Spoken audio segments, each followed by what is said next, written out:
జీవితం ఎప్పుడూ ఒకలా ఉండదు. అది మారుతూనే ఉంటుంది. అలాగే మనుషులు కూడా మారుతారు. వాటితో పాటు మనం కూడా మారాలి. పుట్టుక, మరణం అవి 2 ప్రతి మనిషి జీవితంలో ఒక్కసారి మాత్రమే జరుగుతాయి. కానీ కొంతమంది జీవితంలో మరణాన్ని ప్రతిరోజు చూడాల్సొస్తుంది. అలాంటిదే ఇప్పుడు నాది కూడా. అవకాశం ఉన్నప్పుడు అవసరాలెక్కువ. అవసరాలు తీరాక అవకాశాలు తక్కువ. అవసరాలు, అవకాశాలకు సంబంధం లేకుండా కావాలి అనుకున్నది చేయలేనప్పుడు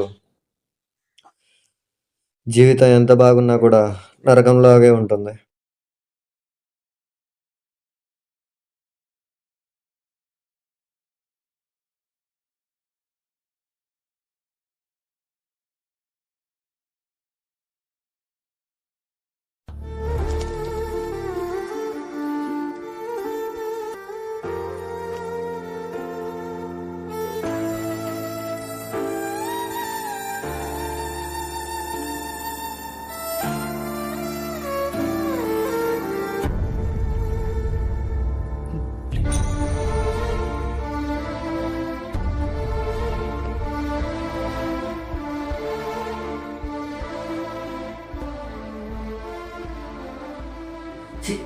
మా జీవితం ఏం జాబ్ రా నాయన.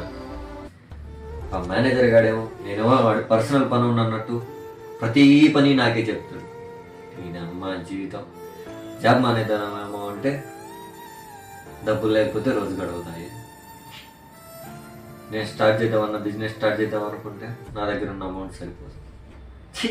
అమ్మ జీవితం ఎందుకు బతుకుతున్నామో కూడా తెలియట్లేదు. ఇంకేముందిలే, ఈరోజు పడుకొని మళ్ళీ రేపు వెళ్ళి ఆడుతూ దుబ్బులు తిన్నాను.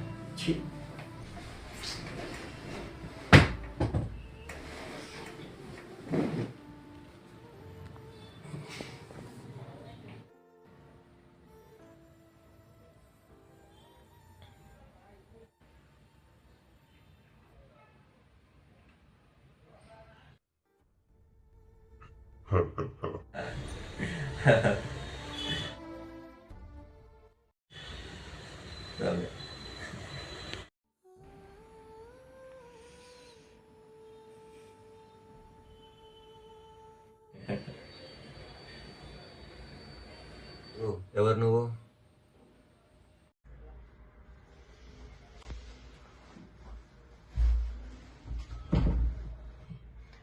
మనిషిని కాదు, రాక్షసుని కాదు, దేవుణ్ణి కాదు, అలా అని దానవుణ్ణి కాదు, నింగిని కాదు, నేలను కూడా కాను, నీటిని కాను, వాయువుని కాను,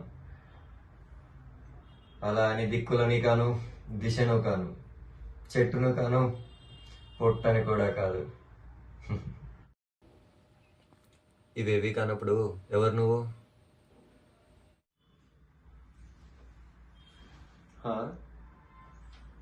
నేనే నువ్వు, నువ్వే నేను, నువ్వు నేను, నేను నువ్వే, నువ్వు అది కూడా నేనే. అయినా నాకేం అర్థం కాలేదు, నేను ఎక్కడున్నాను? నీ రూమ్లోనే చూడు.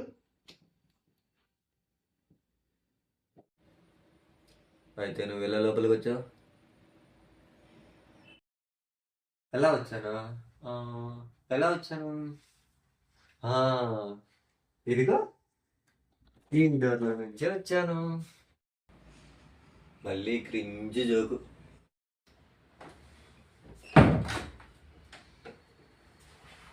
క్రింజ్ జోక్ కాదు, నిజం. అయినా ఎవరు నువ్వు? అడగకుండా నా రూమ్లోకి వచ్చి ఏదేదో మాట్లాడుతున్నావు. నేనే నువ్వు, నువ్వే నేను. అవునా? అవును, నన్ను ఎన్నిసార్లు నువ్వెవరు నువ్వెవరు అని అడిగావు, కానీ నువ్వెవరో చెప్పలేదే.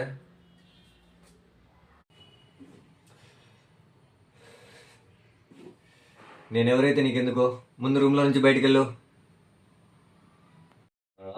అంత కోపం ఎందుకులే, నువ్వు నేనైనప్పుడు నేను నువ్వు కాకుండా పోతావా ఏంటి?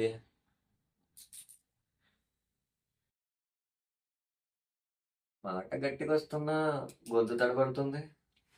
మౌనం మనసుని ఆపేస్తున్నట్టుంది.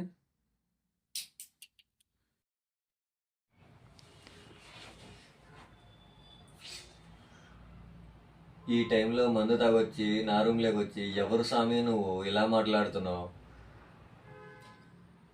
ఆ?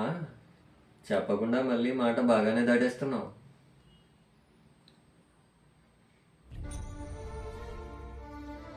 లోపల ఉన్న బాధలా నీకేం తెలుసు? నీకేం తెలియదు నా బాధలేంటో. అమ్మా నాన్నకు కొడుకు ఎక్కడో ఎవరికి కనిపించినంత దూరంలో ఏడుస్తూనో బాధపడుతూనో పైకి మాత్రం నవ్వుతూ కనిపించే జాబ్ చేయాలి. ఆఫీస్లో ఉన్నది ఎవరో కూడా నీకు తెలియదు, కానీ వాళ్ళ ముందు నువ్వు నవ్వులు పోలు పరవాలి. లోపల బాధతో గుండెకి చిల్లులు పడ్డా కూడా పైకి మాత్రం ప్రేమలు చల్లుకుంటూ తిరగాలి. ఊరికి వెళ్ళినప్పుడు జోబు నిండా డబ్బులు ఉన్నట్టు డ్రామా చేయాలి, కానీ ఆ పర్సుకు మాత్రం చిల్లుపడి ఉంటుంది. ఇలాంటివి ఎన్నో ఎన్నో ఉన్నాయి నా బాధలు.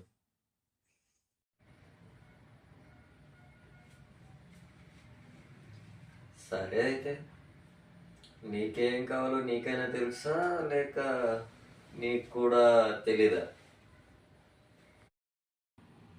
అవును, నా ఏడుపు కూడా అదే. నలుగురికి ఉద్యోగాలు ఇవ్వాలనుకున్నా, కానీ అదే నలుగురితో కలిసి పనిచేస్తాను. నా చుట్టూ ఉన్న వాళ్ళ కోసమో లేక నా అనుకున్న వాళ్ళ కోసమో ఒక ఊబిలో పడి అక్కడక్కడే తిరుగుతున్నా. సూర్యుడు ఉదయించడం అస్తమించడం తప్ప ఇంకో విషయం కూడా అర్థం కాలేదు. ఆ మధ్యలో ఉన్న రోజుని నా నుంచి ఎవరైనా దొంగలిస్తున్నారో లేక నేనే ఎవరికైనా దోచిపెడుతున్నానో కూడా అర్థం కావట్లేదు.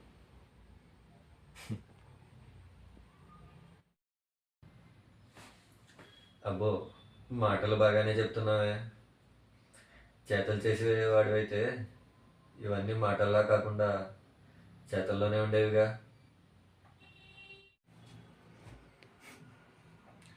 ఎవరికైనా సలహాలు చెప్పడం ఈజీనే, కానీ అది చేయడమే ఎవరికి రాదు.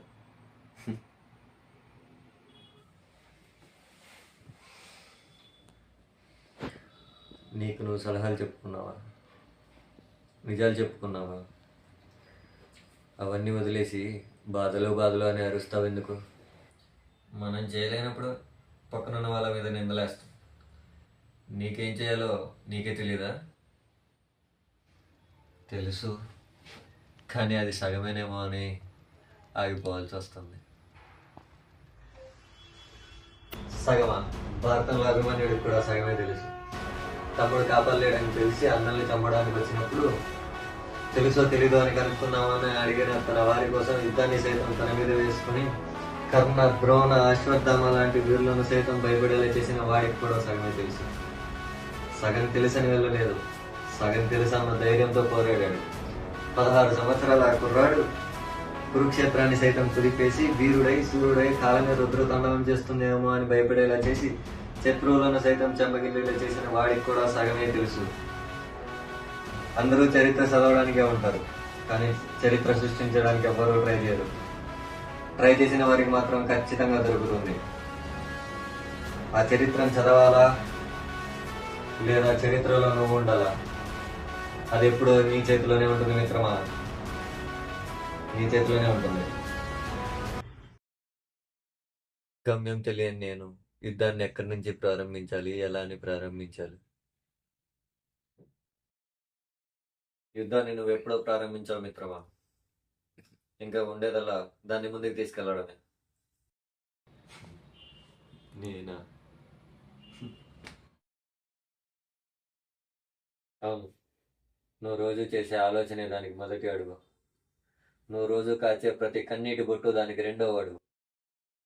ఇంకొక అడుగు, అది నీ కళల్ని, ఆశల్ని, ఆశయాల్ని దగ్గర చేస్తుంది.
Hello.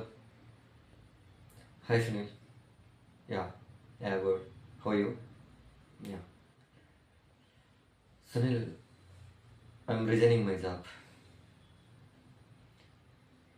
I will send you a resignation letter.